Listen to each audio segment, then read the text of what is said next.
ബിസിനസിനെ കുറിച്ച് എന്തൊക്കെ ചിന്തിച്ചിട്ടുണ്ടോ? സാർ അത് പിന്നെ ബേസിക്കലി ഒരു ഐഡിയ എന്താന്ന് വെച്ചാൽ നമ്മൾ ഈ റോബോട്ട് ഉണ്ടാക്കിയിട്ട് സ്റ്റേറ്റ് ഗവൺമെന്റിന് വിൽക്കുക എന്നുള്ളതാണ്. അതിനുശേഷം നമുക്ക് ഈ റോബോട്ടിനകത്ത് തന്നെ ചില അപ്ഡേഷൻ കൊണ്ടുവരേണ്ടതുണ്ട്. അതായത് ഈ റോബോട്ട് സ്പെസിഫിക്കലി ബോർവെല്ലിന് മാത്രം ആവാതെ ഇനിയിപ്പോ വല്ല കിണറോ കുളങ്ങളോ വല്ല നദികളോ തടാകങ്ങളോ അവിടെയൊക്കെ പല രീതിയിൽ അപകടങ്ങൾ നടന്നിട്ട് ആളുകൾ കുടുങ്ങി പോവാറുണ്ട്. അപ്പോ അവിടെയും റെസ്ക്യൂ നടത്താൻ വേണ്ടി ആക്ച്വലി നമ്മുടെ കയ്യിൽ ഒരു പ്രോപ്പർ ടെക്നോളജി ഇല്ല. അപ്പൊ നമ്മൾ ഇതിൽ തന്നെ കാര്യങ്ങൾ അപ്ഡേറ്റ് ചെയ്യാൻ നോക്കുന്നു. അപ്പൊ ഈ ഒരു ഒറ്റ പ്രോഡക്റ്റ് തന്നെ എല്ലാ ഭാഗത്തും പ്രയോജനപ്പെടുന്നു. സാർ എന്താ ചെയ്യേണ്ടതെന്ന് ഇദ്ദേഹം പറഞ്ഞു. ഇനി എങ്ങനെ ചെയ്യണമെന്ന് നിങ്ങൾ വേണം പറയാൻ. മഹേഷ്, നിങ്ങളുടെ ഇന്ത്യയിൽ മൊത്തം ഡാറ്റാസ് ഉണ്ടോ? അതായത് ഇതുപോലെ ഓരോ വർഷവും എന്തുമാത്രം അപകടങ്ങൾ സംഭവിക്കുന്നുണ്ട്?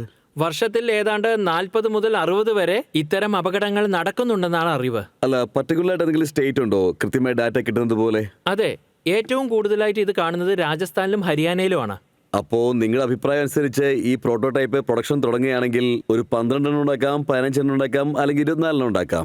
നിങ്ങളുടെ കണക്കിൽ അതിന് എത്ര ചെലവ് വരും? സാറ് അതിപ്പോ എന്റെ ഒരു കാൽക്കുലേഷൻ അനുസരിച്ച് ഏതാണ്ട് 30 ലക്ഷത്തിനടുത്ത് അതിന്റെ ഒരു കോസ്റ്റ് വരും. ഏതിലാണ് ഇതിന് കൂടുതൽ ചെലവ് വരുന്നത്? സാർ ഇതിന്റെ ഒരു ടെക് ഉണ്ടല്ലോ, അതായത് ഇതില് റോബോട്ടിസം ഉണ്ടാക്കുന്ന ചില പാർട്സ് ഉണ്ടല്ലോ, അതിനാ കൂടുതൽ വരുന്നത്. ഞങ്ങളുടെ ഒരു ടീമുണ്ട്, ഡെൽ അഡ്വഞ്ചർ. മഹാരാഷ്ട്രയിൽ ധാരാളം റെസ്ക്യൂ ഓപ്പറേഷൻ ചെയ്യുന്നുണ്ട്, ആക്സിഡന്റ് വിക്ടിംസിനെ എക്സ്ട്രാക്ട് ചെയ്യുന്നുണ്ട്. മൗണ്ടനിയറിംഗ് ടീമാണ്. അപ്പോൾ അവരുടെ അറിവ് കൂടി ചേർത്ത് നമ്മൾ ഇതിൽ ഉപയോഗിക്കുകയാണെങ്കിൽ പ്രോഡക്റ്റ് ഡെവലപ്മെന്റിൽ ഞങ്ങൾക്ക് നിങ്ങളെ ഫുൾ സപ്പോർട്ട് ചെയ്യാൻ പറ്റും. ശരി സാർ. അതുപോലെ ഞങ്ങൾ XCSR വഴിയിലൂടെ ഇതിനെ അപ്രോച്ച് ചെയ്യാം. പിന്നെ എന്റെ ഒരു കണക്കിൽ 25 ലക്ഷം രൂപ ഇതിനുവേണ്ടി ഡെഡിക്കേറ്റ് ചെയ്യാവുന്നതാണ്. അപ്പോൾ ഒരു പ്രൊഡക്ഷൻ ലൈൻ ഉണ്ടാവുമെന്ന് മേക്ക് ഷുവർ ചെയ്യാൻ പറ്റും. നിങ്ങൾക്ക് ഇതൊരു വ്യവസായമാകും. അങ്ങനെ നമുക്ക് ഈ രാജ്യം മുഴുവനും ഒരു 40 കുട്ടികളെയും രക്ഷിക്കാൻ പറ്റണം. ശരി സാർ. Very good. അതുപോലെ ബാക്കി ടൈറ്റൻസിനോടും എനിക്കൊരു റിക്വസ്റ്റ് ഉണ്ട്. നമ്മൾ തമ്മിലൊരു ഫണ്ട് ഉണ്ടാക്കി 5 ലക്ഷം രൂപ ഇടുകയാണെങ്കിൽ അത് തന്നെ 25 ലക്ഷം രൂപയാകും. ഞാൻ 25 കൊടുക്കാന്ന് പറഞ്ഞുകൊണ്ട് മൊത്തം 50 ലക്ഷം രൂപയാവും. അപ്പോൾ ഈ research can be shared across with IIT Chennai, IIT മദ്രാസിലെ പ്രീ ഇൻക്യുബേറ്റർ ത്രൂ അതിലൂടെ ഒരു 7 lakhs എനിക്കും കമ്മിറ്റ് ചെയ്യാൻ പറ്റുന്നതാണ്. Sir thank you sir.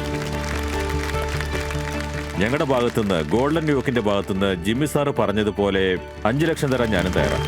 Thank you sir.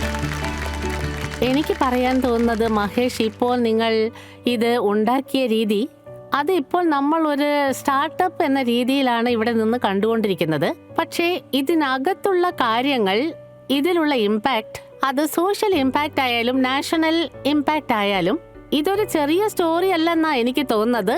ഇത് വളരെ വലിയ സ്റ്റോറിയാണ്. മാത്രമല്ല നിങ്ങൾ വലിയൊരു ലീപ്പ് ഓഫ് ഫെയ്ത്ത് ആണ് എടുത്തിരിക്കുന്നത്. അതുപോലെ നിങ്ങളുടെ ഫാദറും എടുത്തിരിക്കുകയാണ്. അപ്പോൾ സീരിയസ്ലി നിങ്ങളുടെ കഥ കേട്ടപ്പോൾ തന്നെ ശരിക്കും എന്താ ഞാൻ പറയാ, ഇമോഷണൽ ആയി പോയി അല്ലേ? പിന്നെ ഞാൻ ശരിക്കും ചിന്തിച്ചു പോകുന്നത്, ഇങ്ങനെയുള്ള സ്റ്റോറി TV-യിൽ കാണുമ്പോൾ നമ്മുടെയൊക്കെ കണ്ണുകൾ നിറഞ്ഞു പോകും.